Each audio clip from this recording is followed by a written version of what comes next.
Programang ito ay rated SPG. Striktong patnubay at gabay ng magulang ang kailangan. Maaaring may masiselang tema, lengguwahe, karahasan, sexual, horror o droga na hindi angkop sa mga bata. Mariing itinanggi ni Moira na may kinalaman siya sa masamang sinapit ni Don Pepe nang paulit-ulit siyang pagbintangan ni Giselle. Pinayuhan niya ito na dapat sana ay mas napagtuunan nito ng pansin at oras ang kanyang ama kaysa mambintang ito sa kanya na walang ebidensya. At habang ginigisa ni Giselle si Moira tungkol sa kaso ng kanyang ama, ay nakatanggap naman ito ng masamang balita mula kay Lynette. Para itong binagsakan ng langit at lupa nang sabihin ni Lynette na wala na si Don Pepe.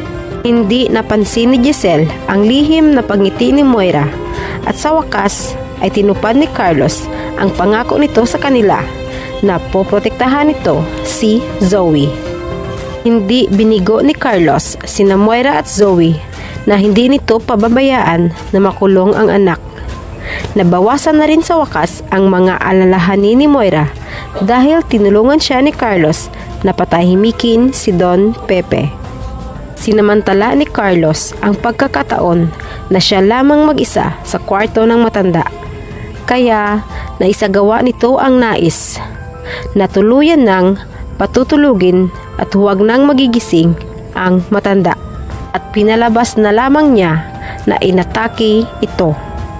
Kaya labis ang naging pag-iyak ni Annalyn at hindi nito matanggap na wala na ang kanyang lolo Pepe.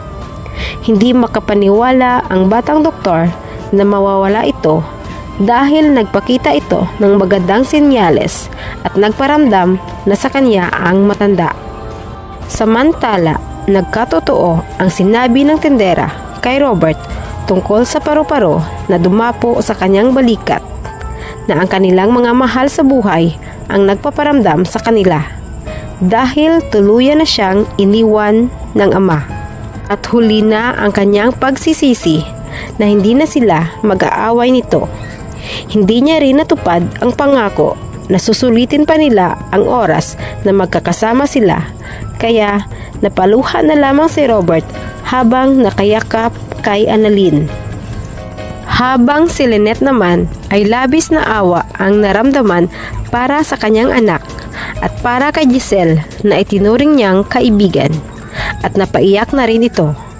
Alam niyang mahal na mahal ni Annalyn ang kanyang lolo at alam niyang mahihirapan itong tanggapin ang pagkawala ng matanda. Sa kabilang banda, natupad ang masamang dasal ni Zoe dahil tuluyan nang namahinga ang kinikilalang lolo. Dahil sa takot na mawala sa kanya ang lahat kapag tuluyang magising si Don Pepe, ay sa demonyo ito nanalangin ng taimtim. At biglang gumaan ang lahat ng kanyang masasamang pasanin.